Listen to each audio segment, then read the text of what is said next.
어, 우리가 그 지난 시간에 경계선 위에 서 있었던 라합이 원래 악의 나라에 속해 있었던 라합이 하나님 나라 안으로 넘어온 이야기를 나누었습니다. 근데 오늘 우리가 보는 이 이야기에서는 이제는 이스라엘이 지금 경계선 앞에 서 있는 그런 모습으로 시작을 하고 있어요. 가나안 땅의 동쪽 경계선이었던 요단강 앞이었는데요. 오늘 이야기는 놀랍게도 그 앞에 있었던 강이 갈라져 버렸고 이스라엘 모두가 그곳을 마른 땅처럼 걸어서 건너갔다고 이야기하는 겁니다. 사실 이 강이 갈라진 이야기를 딱 듣자마자 우리는 굉장히 유명한 사건이 아마 생각날 겁니다. 아마 교회를 잘 다니지 않았던 사람이라도 이 이야기는 잘 알고 있죠. 바로 홍해 사건입니다. 이집트 군대가 뒤에서 쫓아오고 앞에는 홍해가 가로막고 있었는데 모세가 지팡이를 딱 내밀자마자 바람이 막 불기 시작하면서 바다가 갈라집니다. 그리고 그 갈라진 바다 사이를 온 이스라엘이 지나가는 일들이 있었죠. 그게 우리가 알고 있는 어떤 기억이기도 하고 또 사실은 지금 여기 있었던 이스라엘 역시도 공유하고 있었던 사건입니다. 근데 오늘 2세대였던 두 번째 세대였던 지금 이스라엘 백성들에게도 그때 1세대가 경험했었던 그 홍해 사건이 그대로 재현되는 듯한 현상이 일어났다는 것입니다. 오늘 우리가 그래서 좀 살펴보려고 하는 것은 대체 이 이야기가 왜 또다시 같은 모양으로 반복되는 것처럼 보이고 이것을 통해서 대체 하나님은 뭘 하려고 했던 것일까? 이 부분에 대해서 좀 알아보려고 해요. 근데 이제 사실 성경을 보면 10절에 하나님이 직접 목표와 목적에 대해서 좀 설명을 하셨습니다. 10절 말씀을 제가 읽어볼게요. 이제 이루어질 이 일을 보고 당신들은 살아계신 하나님이 당신들 가운데 계셔서 가나안 사람과 헷 사람과 히윗 사람과 브리스 사람과 기르가스 사람과 아무리 사람과 여부스 사람을 당신들 앞에서 쫓아내신다는 것을 알게 될 것입니다 라고 얘기했어요. 무슨 말입니까? 결국 이 사건을 통해서 하나님이 뭔가를 의도하고 계셨는데 그게 이스라엘 백성들에게는 어떤 유익을 준다는 겁니다. 그게 뭐냐면 마침내 안식을 누리게 될 이 땅을 들어가서 거기서 싸움을 하게 될 텐데 그 싸움에서 반드시 이기고 승리하게 될 거라는 확신을 갖게 만들겠다는 거였어요. 자, 그러니까 하나님이 함께 하시기 때문에 모든 악은 정복될 것이다. 모든 악은 정복될 것이고 하나님이 진짜로 너희에게 주려고 했던 그 안식을 너희에게 정말로 줄 것이다. 하나님의 정의가 실현되는 나라가 펼쳐지게 될 것이고 하나님의 정의로운 평화가 이 땅 가운데 임하게 될 것이다. 너희가 이 모든 전쟁을 통해서 이길 것이다. 근데 이걸 너희로 하여금 믿게 해줄게. 지금 이런 얘기였던 거예요. 그래서 이제 우리가 좀 제대로 이제 생각을 해봐야 돼요. 궁금한 점이 생겨요. 대체 이 기적이 뭐길래 그런 확신을 진짜로 줄 수 있느냐는 겁니다. 생각해 보세요. 홍해 사건 알고 있잖아요. 홍해의 기적이 1세대에게 일어났었잖아요. 근데 그 1세대 이스라엘이 하나님을 정말로 굳게 믿었습니까? 그들이 알고 있는 역사는 그렇지 못했습니다. 전혀 아니었죠. 끝까지 하나님께 배반하고 하나님을 배반하고 불순종하는 방식으로 지 멋대로 살다가 광야에서 결국 전멸당했습니다. 그들이 지금 가나안 땅을 밟지 못하게 한 이유는 하나님 뜻대로 못 살았기 때문입니다. 안 됐다고요. 홍해의 기적이 엄청난 사건이었는데도 불구하고 그들로 하여금 어떤 그런 확신과 그런 삶을 누리게 만들지 못했다는 것입니다. 근데 이 사건은 지금 이제 두 번째 일어나고 있는 이 사건은 대체 어떤 면에서 다르기 때문에 어떤 면이 대체 달라서 이렇게 자신만만하게 하나님이 직접 이렇게 얘기하느냐는 거예요. 만약 이 이야기가 정말로 그런 효과를 가능하게 만든다면 지금 우리에게도 아마 똑같은 효과를 나타낼 겁니다. 그래서 우리의 물음에 대해서 대답을 줄 수 있을 거예요. 어떤 물음이요? 과연 내가 지금 경험하고 있는 죄와 악은 극복될 수 있는가? 나는 진짜로 그리스도를 닮을 수 있는가? 나는 정말로 거룩한 존재처럼 살 수 있는가? 우리가 만나는 현실 한가운데서 정말로 하나님의 정의가 이루어질 수 있고 정말 그분의 사랑이 발견될 수 있는가? 우리가 정말로 하나님의 그 다스림과 그 안식과 그 평안이라고 하는 것을 정말 누릴 수 있는가? 하나님의 백성이라면 하나님이 주시는 그 안식 풍성한 삶을 누리게 되겠는가에 대한 그 질문에 대해서 충분히 대답을 줘야만 합니다. 이 사건이. 그래서 이제 오늘은 좀 이 이야기를 좀 탐구해 보면서 하나님의 자신감 있는 대답을 우리도 함께 듣는 시간이 됐으면 좋겠어요. 지금 이 이스라엘은 하나님께서 약속하신 안식의 땅으로 넘어가기 직전 상황에 있었습니다. 근데 발로 넘어가면은 바로 안식의 땅이 놓여져 있는데 그 앞을 요단강이 가로막고 있었어요. 상황을 묘사하면 이렇게 말할 수 있습니다. 자, 그 전에 제가 이제 설명할 때 그 가나안 땅은 안식의 땅이라고 했고요. 또 한편으로는 새로운 에덴을 상징하고 있는 어떤 장소였습니다. 그래서 사실은 가나안 땅으로 입성한다는 것 자체가 성전 안으로 들어가는 그런 의미를 가지고 있어요. 굉장히 유사합니다. 그런 식으로 일부러 그림을 그리고 있거든요. 왜냐하면 그 성전에 보면 성전 문이 어디에 있냐면 성전 문은 항상 동쪽에 있습니다. 늘 동쪽이 성전 문이에요. 그래서 에덴 동산에서 쫓겨날 때도 에덴 동산이 하나의 성전이자 성소였거든요. 쫓겨날 때 어디로 쫓겨나냐면 에덴의 동편으로 쫓겨납니다. 그러니까 입구가 문이 동쪽이에요. 성막과 성전을 그 이후에 계속 지을 때도 성전이든 성막이든 언제나 입구는 동쪽에 있었습니다. 지금도 근데 똑같은 상황입니다. 굳이 서쪽에서 출발했는데 삥 돌아와가지고 지금 가나안 동쪽 경계선 입구에 그들이 지금 서 있는 거였어요. 성전 입구에 딱 도달한 거죠. 이제 들어가면 하나님의 임재 땅 안으로 들어가고 안식을 누릴 수 있는 그런 자리로 이제 들어가기 직전이었습니다. 근데 그 앞에 뭐가 있어요? 요단강으로 막혀 있는 거예요. 원래 요단강은 생각보다 굉장히 작은 강입니다. 그 일반 평소에는 이 요단강이 폭이 27에서 30m 정도, 이 정도밖에 안 되고 깊이는 한 1m에서 정말 깊으면 한 3m까지 요 정도 이제 하고 있었어요. 근데 오늘 보는 이 이야기에서는 평소의 모습과는 매우 다른 모양을 하고 있었습니다. 추수 기간이라서 언덕에 넘치도록 물이 막 이렇게 범람하고 있었는데요. 학자들이 이 상황에 대해서 여러 가지 방식으로 이제 추정을 했었는데 추수철 직전에 홍수가 보통 있는데 홍수 때문에 일반적으로는 강폭이 어디까지 늘어나냐면 보통 150m 정도까지 늘어난대요. 그러니까 원래는 30m짜리였는데 갑자기 150m짜리가 되는 거예요. 근데 진짜 심한 경우에는 이런 보고도 있어요. 무려 800m까지 강폭이 늘어났대요. 그러니까 상황에 따라서 거의 25배 정도로 이 폭이 넓어지는 굉장히 기이한 강이었던 건데 어쨌든 이 본문 안에서 요단강을 한번 상상해 보십시오. 그 물의 흐름을 한번 생각해 보세요. 물이 고요하게 흐르지 않았을 겁니다. 거친 물살과 넓은 폭을 가진 굉장히 위험한 모습으로 그 앞에 펼쳐져 있었던 거죠. 범람하는 강들이 늘 그렇듯이 당연히 흙탕물이 되어 있을 거고요. 이리저리 요동치면서 급격하게 흐르는 그런 모양, 그것을 볼 수 있었을 겁니다. 사실 그 고대 근동의 세계관에서 물과 바다는 주로 혼란과 악을 상징하곤 했습니다. 이게 고대인들이 가지고 있었던 물에 대한 이미지였어요. 바벨론 신화 중에 에누마 엘리시라고 하는 게 있는데 세상이 창조되기 전에 티아맛이라고 하는 물의 신, 바다 괴물을 무찌르고 나서야 창조가 이루어지고요. 가나안 신화에도 똑같습니다. 바알신, 유명한 바알신 있잖아요. 바알 우상. 걔가 얌이라고 하는 바다 신을 정복하고 평화를 준 존재로 이렇게 설명이 되고 있어요. 아무튼 성경 역시도 당시의 문화적 배경과 세계관을 공유하고 있었기 때문에 그런 맥락에서 이제 이야기가 전개되는데요. 창세기 1장 2절에 이런 표현이 있어요. 땅이 혼돈하고 공허하며 어둠이 깊음 위에 있고 하나님의 영은 물 위에 움직이고 계셨다라고 얘기합니다. 창조가 되기 전에 혼란과 혼돈 속에 온 세상이 물로 가득 차 있었는데 그 위에 하나님의 영이 움직이고 있었어요. 여기서 깊음이라고 하는 히브리어 단어가 바벨론 신화에 나오는 그 티아맛과 어원적으로 깊이 연관되어 있습니다.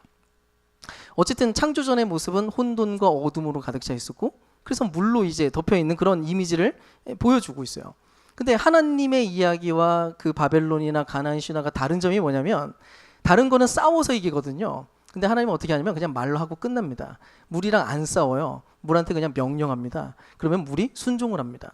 6절에서 7절에 보면 창세기 하나님이 말씀하시기를 물 한가운데 창공이 생겨 물과 물 사이가 갈라져라 하셨다. 하나님이 이처럼 창공을 만드시고 물을 창공 아래에 있는 물과 창공 위에 있는 물로 나누시니 그대로 되었다. 그러니까 물이 지금 하나님 말하시니까 그냥 통제가 됩니다. 말 한마디만으로 물을 위아래로 갈라버렸어요. 통제하셨어요. 그 방식으로 창조의 능력을 이루시고 질서와 생명을 주시는 분으로 지금 창세기에서부터 하나님이 어떤 분이신지를 그 고대인들에게 설명을 해왔던 겁니다. 또 노아 홍수 같은 경우는 완전 반대였어요. 당시 세상은 죄로 꽉 찼다라고 이야기를 하는데 그것을 표현하는 방식으로 하늘에서 물이 쏟아져서 온 세상이 물로 창궐하게 됩니다. 그 홍수 자체가 혼란과 혼돈과 악이 가득한 그런 이미지를 상징하는 표현들이었던 거죠.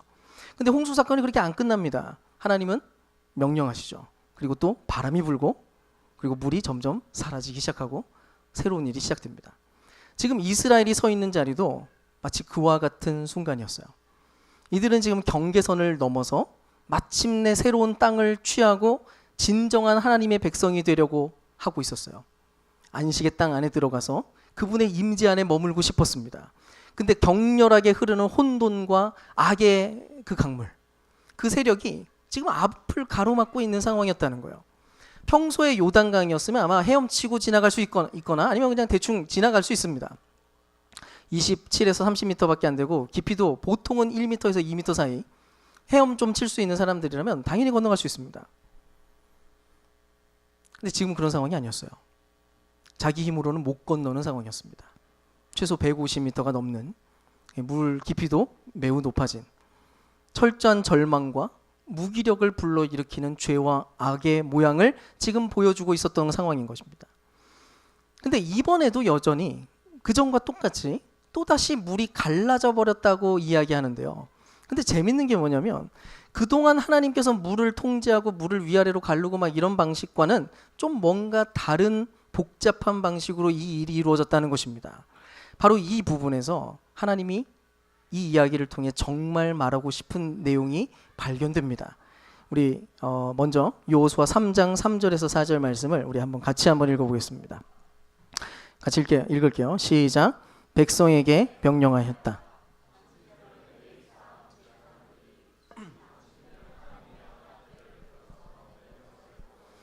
진을 철수하여 제사장들의 뒤를 따르시오. 당신들이 이전에 가보지 않았던 길을 가기 때문에 제사장들이 당신들이 가는 길을 안내할 것이요. 그러나 당신들과 언약궤 사이는 2000보쯤의 거리를 띄우고 그 궤에 가까이 가지 마시오. 자, 사실 그동안 하나님께서는 자주 물을 통제했어요. 근데 그때 물을 통제할 때는 그냥 단순했습니다. 말 한마디 하시거나 아니면 그냥 뭐 들어 그러면 이제 바람이 막 불어가지고 그렇게 끝났어요. 바람이 히브리어로 루아흐라고 하거든요. 근데 이게 한편으로는 영이라는 뜻도 갖고 있습니다. 아무튼 하나님의 영 혹은 바람이 막 이렇게 불어가지고 이게 변화됩니다. 즉 이 모든 이야기들이 보여주는 건 뭐냐면 하나님이 악을 통제하시는 매우 강력한 분이라는 것을 보여주는 그런 이미지들과 방식이었어요. 근데 이번에 보여주는 이야기는 좀 복잡합니다. 일단 제사장들이 필요해요. 제사장들이 먼저 언약궤를 메고 강으로 들어가라는 겁니다. 그래야 된대요. 그러고 난 다음에 백성들이 이제는 그 뒤를 따라 들어가라고 얘기합니다. 하나님이 왜 이번에는 이렇게 번거로운 방식을 썼을까요? 차근차근 생각해 봅시다. 언약궤가 뭡니까? 자, 언약궤 안에 뭐가 들어있냐면 십계명의 2 돌판과 만나가 담긴 항아리가 들어있고요. 또 아론의 쌍난 지팡이가 들어있습니다. 이 3가지를 다 종합해서 이야기하자면 따지고 보면 이거예요. 전부 다 이스라엘이 저지른 불순종과 그들의 의심에도 불구하고 끝까지 하나님이 그들을 포기하거나 벌하고 끝내는 것이 아니라 계속해서 하나님의 임재로 그들을 붙잡으셨다라고 하는 것에 대한 어떤 표현들이었습니다. 전부 다 은혜의 상징이었어요. 십계명의 2 돌판 보면요, 이거는 2번째 돌판이었어요. 첫 번째 돌판은 금송아지 때문에 박살내버렸던 그것들이 기억납니다. 만나를 담은 항아리를 보면요, 하늘에서는 끊임없이 만나가 내려오는데 이스라엘 백성들을 끊임없이 불평을 했습니다. 먹는 것 때문에. 고기 달라, 야채 달라. 네. 그럼에도 불구하고 하나님은 매일 빠짐없이 만나를 내렸습니다.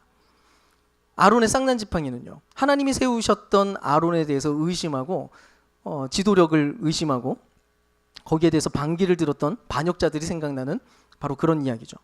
그러니까 언약궤가 지금 보여주고 있는 상징은 뭐냐면 도무지 답도 없는 죄인들을 포기하지 않으시고 끝까지 참으면서 여전히 함께 해주신다는 은혜와 임재의 상징이었던 것입니다.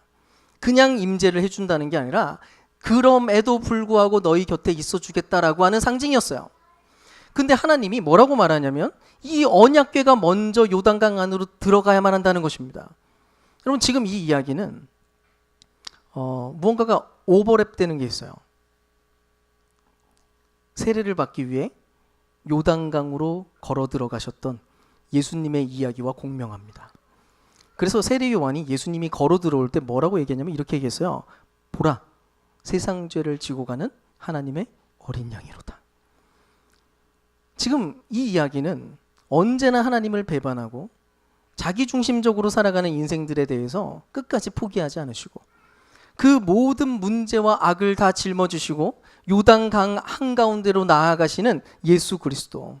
마침내 그분이 그 강에 들어가서 세례를 받으셔서 온몸을 그 강 아래로 담겨서 잠기시고 그렇게 죽는 그 순간을 예표하는 바로 그런 표현들이었습니다. 근데 그랬더니 무슨 일이 벌어집니까? 16절에서 17절 말씀, 이것도 한번 같이 읽어볼게요. 네, 읽겠습니다. 시작.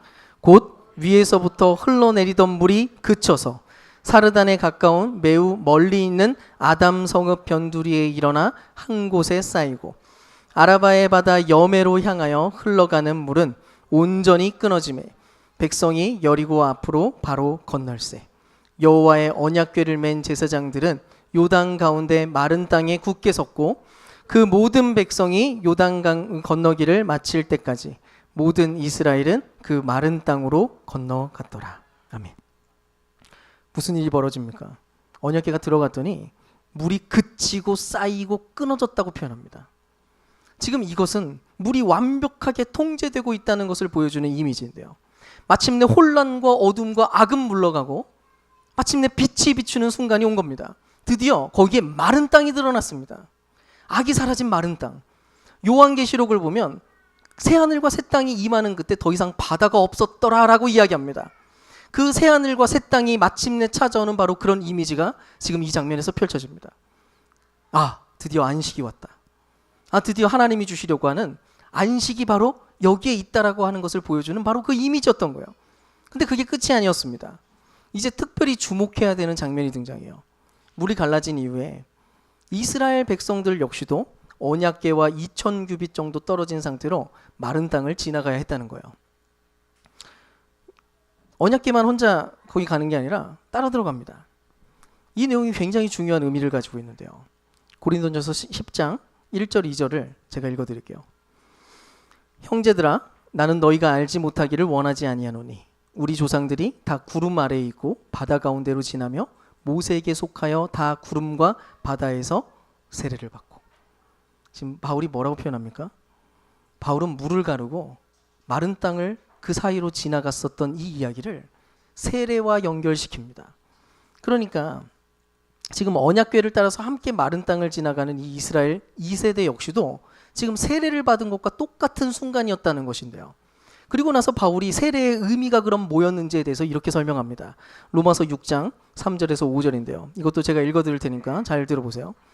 무릇 그리스도 예수와 합하여 세례를 받은 우리는 그의 죽으심과 합하여 세례를 받은 줄을 알지 못하느냐. 그러므로 우리가 그의 죽으심과 합하여 세례를 받음으로 그와 함께 장사되었나니 이는 아버지의 영광으로 말미암아 그리스도를 죽은 자 가운데서 살리심과 같이 우리로 또한 새 생명 가운데서 행하게 하려 함이라. 만일 우리가 그의 죽으심과 같은 모양으로 연합한 자가 되었으면 또한 그의 부활과 같은 모양으로 연합한 자도 되리라. 아멘. 무슨 말인지 아시겠어요? 그동안 하나님은 늘 물을 통제하곤 했습니다. 근데 그때에는 하나님이 얼마나 대단한 분이신지, 하나님이 얼마나 그런 능력을 갖고 있는지를 과시하시고 보여주고 권세를 드러내는 일이곤 했어요. 혼란과 악을 제거하시고 질서와 생명을 만드실 수 있는 분이라는 것을 증거하는 내용들이었죠. 근데 오늘 이야기는 뭔가 다릅니다. 이건 하나님께서 그동안 끊임없이 물을 통제하시고 회복과 안식을 주시던 그 능력이 이제는 마침내 자기 백성 안에서도 성취되고 있다는 것을 보여주는 그 이야기였던 거예요. 그냥 단순하게 그런 능력이 내가 있어라고 하는 것이 아니라 그 능력이 지금 너희 가운데 임하고 있어라고 하는 바로 그 이야기를 던지고 계셨던 것입니다. 물을 끊어내고 물을 싹게 만들고 마른 땅을 드러내시는 그분의 역사가 세례를 받은 우리에게도, 그리스도와 합하여 함께 죽고 함께 산 우리에게도 동일하게 역사하기 시작했다는 것입니다. 그래서 우리도 그분과 함께 죽었고 다시 살아났기 때문에 그분이 그렇게 걸어가셨던 것처럼 우리 역시도 마른 땅을 걸어갈 수 있다고 그분이 자신 있게 이야기하고 있는 거예요. 예수와 우리가 연합했기 때문에 우리는 반드시 죄와 악을 이겨내고 예수 그리스도를 닮고 말 것이고요. 예수와 연합한 우리가 당연히 그분이 하나님 나라의 왕이시기에 우리는 마땅히 하나님 나라에 있는 모든 능력들을 결국 누리게 될 거라고 이야기하고 있는 것입니다. 그래서 하나님은 자신 있게 말합니다. 얼마든지 확신해도 좋다고. 이 부분에 대해서 의심하지 않고 그냥 걸어갈 수 있다고. 그럼 물론 이 이야기를 듣고 나서 우리가 또 염두에 둘 부분이 있습니다. 장면이 표현되는데요. 하나님은 혼돈의 물을 완전히 바람으로 없애버리시지 않았다는 겁니다. 계속 얘기하지만 이 물은 그저 통제되고 있습니다. 쌓여서 멈춰서 갈라져 있어요. 그리고 그 사이에 안전한 길이 만들어져 있습니다. 근데 옆에 보니까 물이 쌓여 있어요. 물이 안 보이면 좋겠어요, 우리는. 그래야 마음이 편할 것 같아요. 근데 우리가 이제 따라 들어가려고 하는데 옆에 보니까 쏟아질 것 같아요. 무서운 거예요. 그 거대한 물이 쌓이고 끊어져서 벽처럼 세워졌는데 순식간에 그냥 쏟아져 버릴 것만 같은 거예요. 여러분, 우리는 깨진 세상에 살고 있습니다. 하나님 나라가 이미 왔어요. 그래서 이 이야기는 분명히 이루어졌습니다. 물이 갈라졌어요. 근데 우리가 자꾸 주변을 돌아보니까 보여요. 물이 막 넘실거리는 그 흙탕물이 막 거칠게 막 움직이고 있는데 벽으로 물론 돼 있긴 한데 근데 옆에 보인다고요. 우리를 유혹하는 게 너무 많아요. 내 인생에도 물이 보여요. 좌절과 낙심으로 이끌게 만드는 그런 수많은 요소들이 거의 날마다 발견될지 모릅니다. 근데 여러분, 주님은 우리에게 분명히 선포했다고요. 이미 하나님 나라가 임했다. 물은 통제되고 있다. 이미 마른 땅이 지금 드러났다. 그러니까 마음껏 거기로 뛰어들어가라. 염려하지 마라. 내가 통제하고 있다. 너는 그냥 따라서 들어와서 걸어가면 된다. 그래서 로마서 8장 1절에서 2절에는 이렇게 얘기합니다. 그러므로 이제 그리스도 예수 안에 있는 자에게는 결코 정죄함이 없나니 이는 그리스도 예수 안에 있는 생명의 성령의 법이 죄와 사망의 법에서 너를 해방하였습니다. 아멘. 사랑하는 여러분, 이 말씀 믿으십니까? 성경은 우리가 예수 안에 있다면 우리를 얽매고 있던 죄와 사망의 모든 법은 이미 힘을 잃었다고 선언합니다. 그 모든 것은 지금 하나님 손 안에서 완벽히 통제되고 있다고 선언하십니다. 즉 깨진 세상의 일부로, 그 문제의 일부로 살던 그런 우리는 이미 죽었다라는 사실을 여러분 발견하시고 이거를 받아들이십시오. 이거는 미래의 이야기가 아닙니다. 이미 그렇다는 겁니다. 그런 우리는 이미 죽었습니다. 우리가 알던 옛사람, 우리의 온몸에 물이 범람하고 혼돈으로 가득 차 있던 내 모습과 내 존재는 이미 죽었습니다. 에베소서 2장 6절은 이렇게 얘기합니다. 함께 읽어볼까요? 같이 읽겠습니다. 시작. 하나님께서 그리스도 예수 안에서 우리를 그분과 함께 살리시고 하늘에 함께 앉게 하셨습니다. 여러분, 이 표현은 현재 완료형 시제입니다. 이미 일어난 일입니다. 언젠가 우리가 하늘에 앉게 된다고 얘기하는 게 아니에요. 이미 일어났습니다. 이미 앉았습니다. 이미 승리의 위치에서 우리는 살아 있습니다. 주님은 얘기합니다. 믿으라고. 이 일이 일어났다고. 여러분, 만약 우리가 이 이야기를 정말로 믿고 이 이야기 한가운데 우리가 살아간다면 우리가 영적인 전쟁을 수행하는 일과 자기를 부인하고 그리스도를 닮아가는 일들이 전혀 다른 맥락 속에서 발견될 거예요. 주님이 말하셨죠. 누군지 나를 따라오려거든 자기를 부인하고 자기의 십자가를 지고 나를 따를 것이라. 근데 많은 사람들이 이 이야기를 들으면 처절해집니다. 너무 힘들어요, 마음이. 자기의 노력과 힘으로 나를 부인하려고 시도하고 내가 희생해야 된다는 명령으로 이해가 되기 시작하거든요. 희생하기 싫거든요. 잘 안 되거든요. 힘든 거예요. 왜? 돌아보니까 여전히 내 앞에 혼돈이 발견돼요. 주변을 돌아보니까 벽들이 서 있어요. 쏟아질 것 같아요. 때때로는 물이 잠긴 것 같은 느낌도 들어요. 낙심하고 무거운 짐에 짓눌리는 그런 느낌을 느끼면서 신앙생활을 하는 거죠. 근데 그렇게 하면 당연한 겁니다. 그렇게 한다는 거는 뭐냐면, 그런 식으로 신앙생활 한다는 것은 물이 범람하는 요단강을 내가 헤엄쳐서 건너겠다는 것과 다름없는 시도예요. 그럼 신앙생활 그렇게 하는 거 아닙니다. 그렇게 하면 결국 죽습니다. 물에 빠져 죽습니다. 그야말로 복음의 본질을 완전히 놓치는 방식들인 거죠. 우리가 하려고 하는 자기 부인과 영적 전쟁, 하나님 나라를 살아내는 모든 시도들은 도덕적 의무가 아니라 그리스도께서 이미 그분의 안에서 이루어진 현실을 기쁨으로 인정하는 일뿐이라는 것을 여러분 기억하십시오. 일은 일어났습니다. 그래서 우리가 할 일은 생각보다 단순해졌어요. 언약궤 뒤에 2,000규빗 떨어진 자리에서 대체 무슨 일이 벌어지고 있는지를 잘 바라보고 주목하고 그냥 따라가면 돼요. 언약궤가 물에 들어가려고 할 때는 물이 막 넘치고 있는 상황이었어요. 뒤에서 그래서 지켜보고 있었죠. 무서워서. 근데 언약궤가 들어갔더니 진짜로 물이 끊어지고 통제되는 게 발견되는 거예요. 예수 그리스도께서 십자가를 지실 때 그분이 걸어가셨던 그 모든 일들 끝에 과연 무슨 일이 벌어졌는지를 열심히 들여다보는 거예요. 그분이 죽고 끝나지 않았습니다. 그분은 살아나셨고 만유의 주가 되어서 지금 하늘에 올라가셔서 우리의 주가 되어서 세상을 다스리고 계십니다. 그것을 보라는 것입니다. 우리보다 앞서 나가서 물을 통제하고 계시고 마른 땅을 만들어내고 계시는 그리스도를 바라보는 것보다 중요한 일은 없습니다. 우리는 봐야 되거든요. 그게 정말 발견돼야 되거든요. 그렇지 않으면 못 걸어가요. 그걸 만약 본다면, 그분이 십자가를 지시고 부활하신 그분이라는 것을 인식한다면 우리 역시도 그리스도와 함께 죽고 다시 살아난 존재라는 것을 발견할 수 있다면 우리가 못할 것이 없다는 것입니다. 여러분 제발 부탁드립니다. 저는 아직 멀었어요. 좀 더 죽어야 되는데, 전 더 죽어야 돼요. 아직 덜 죽었어요. 이런 말은 여러분 의도적으로라도 버리십시오. 안 된다, 못한다, 이런 다 버리십시오. 우리가 하는 게 아닌데 왜 그런 소리를 합니까? 물론 어떤 맥락에서 그런 말을 하는지는 이해합니다. 근데 그것 때문에 우리에게 일어난 진정한 실체, 믿음으로 받아들여야 될 실체가 모호해져서는 안 된다는 거예요. 우리의 옛사람은 지금 죽어가고 있는 게 아니에요. 이미 죽었습니다. 이미 죽은 것을 살아있는 것처럼 쳐주지도 마십시오.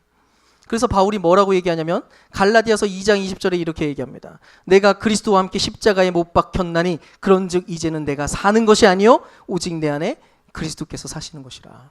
바울이 그렇게 얘기하는 거예요. 난 죽었어. 나는 이미 그리스도와 함께 죽었어. 이제는 내가 사는 것은 그리스도께서 내 안에 살고 있는 그것으로 내가 살고 있는 거야. 여러분 믿으십니까? 여러분 예수님을 정말로 믿는다면 이 고백도 믿어야만 합니다. 유혹이 올 때마다 내 자신에게, 내 주변에 물이 범람해 보일 때마다 정신 차리고 여러분 선언하십시오. 어차피 물은 통제되고 있다고.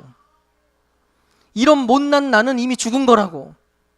내가 지금 물에 잠겨 있는 것처럼 느껴질 때에도 이거 이미 죽은 거라고 여러분 고백하십시오. 이건 내가 아니야. 이거 나중엔 아니야. 진짜 나는 저 하늘에 그분과 함께 지금 앉아 있어. 그거를 바라보고 그것을 선택하십시오. 물이 범람하게 되어서 창궐하게 되어서 악으로 젖어 있는 나의 모습을 보면서 여러분 좌절하지 마십시오. 거기에서 멈춰 있지 마십시오. 그걸 진짜라고 생각하지 마십시오. 부인하십시오. 이건 내가 아니라고. 거절하는 겁니다. 뛰쳐나오십시오. 마른 땅을 향해서. 이건 내가 아니야. 나는 죽은 거야. 그때마다 이 이야기를 기억하세요. 요단강은 갈라졌고 나는 마른 땅 위에 지금 서 있다는 것을. 주님 앞에 머물러서 여러분 계속 상상하시고 계속해서 그분을 바라보십시오. 지금 내 안에 가득 찬 그 물은 사라지지 않았더라도, 그렇게 보인다고 하지라도, 그렇게 느껴지더라도 이미 그 물은 끊어지고 쌓여서 통제되어 있다고. 그래서 얼마든지 원하기만 하면 나는 지금 당장 거침없이 마른 땅 위를 걸어갈 수 있다고. 지금 당장이라도 나는 거룩할 수 있다고. 정말로 믿고 여러분 그냥 걸어가 보라는 겁니다. 그냥 가시면 돼요. 옛 본성과 분노와 불안은 이미 죽은 것으로 여기시고 마치 지금 당장 내가 용서의 사람이 된 것 마냥 그렇게 사십시오. 나보다 남을 더 위하는 존재가 아닌 것을 내가 알함에도 불구하고 이건 내가 아니라고 고백하시고 내가 마치 남을 위해서 사는 존재인 것처럼 그냥 살아가 보는 겁니다. 그냥 예수님처럼 해보는 거예요. 그분이 그렇게 걸어갔으니까. 바로 그럴 때 우리는 마른 땅을 정말로 걸어가는 그런 경험을 하게 될 겁니다. 미처 몰랐던 사랑이 발견되기 시작하고 내 안에 없을 거라고 생각했던 샬롬이 발견되고 거룩이 발견되는 것을 확인하면서 아마 놀라게 될지도 몰라요. 바로 이것이 하나님의 백성으로 살아가는 삶의 방식입니다. 바로 이것이 우리가 영적인 전쟁을 수행하는 모든 전제가 되고요. 자기를 부인하고 십자가를 들고 걸어가는 모든 방식인 것입니다. 이제 말씀을 좀 정리하면서 한 가지 이미지를 좀 설명하겠습니다. 마태복음 14장을 보면 제자들이 풍랑이 치는 바다 위에서 고통을 받는 장면을 보게 됩니다. 그때 예수님이 풍랑 가운데 막 난리가 나고 있는데 혼돈의 물을 밟고 오시는 장면이 펼쳐집니다. 바다는 난리가 났는데 예수님은 그 바다를 들여밟고 왔습니다. 그때 베드로가 주님을 바라보면서 주님 주님이시라면 나에게도 물 위로 걸어오라고 명령해 주십시오라고 얘기합니다. 그랬더니 주님이 매우 단순하게 얘기하죠. 와라. 그랬더니 놀랍게도 베드로는 뛰어들었고 그 풍랑 위를 베드로도 걸었습니다. 바로 이게 요단강 이야기 안에서 살아가는 우리가 추구해야 되는 완벽한 모델입니다. 혼돈의 물 위를 거침없이 밟고 다니는 주님을 바라보고 그 주님과 함께 나도 걷기를 소망하면서 그분의 명령에 따라서 정말로 뛰어들어서 그 물을 밟아버리는 것입니다. 우리 눈에 아무리 물이 범람해 보이는 것처럼 보여도 여전히 발 밑에 마른 땅이 하나도 보이지 않아도 마치 마른 땅인 것처럼 내가 걸어갈 수 있다고 내가 믿는 겁니다. 내 앞에 바다가 갈라지지 않으면 나로 하여금 그 바다 위를 걸어가게 할 거라는 것을 내가 믿는 겁니다. 물론 쉽지 않습니다. 밑에는 난리가 나 있으니까요. 그래서 베드로도 똑같았어요. 분명히 방금 전까지 물 위를 걸었는데 눈앞에 있는 거센 파도와 바람과 이 모든 것에 마음이 뺏겨버렸습니다. 아까는 주님을 봤거든요. 그리고 주님의 명령을 순종하고 그냥 걸어갔거든요. 근데 갑자기 주님이 안 보이고 주변이 보이는 거예요. 빠졌습니다. 가라앉았어요. 우리도 그래요. 주님을 바라보면 믿음이 생기고요. 내 주변에 있는 혼돈과 악을 집중하면 나는 자꾸 나락에 빠지기 시작합니다. 좀 괜찮아요. 우리 연약해서 때때로 자주 그러지만 그게 이 이야기의 끝이 아니거든요. 주님이 즉시 손을 내밀어서 베드로를 건져주십니다. 여러분 부디 오늘 여호수아 3장의 이야기 안에서 모든 혼돈을 통제하고 안식을 주시는 주님의 역사가 이미 우리에게 이루어졌다는 사실을 여러분 믿으시기 바랍니다.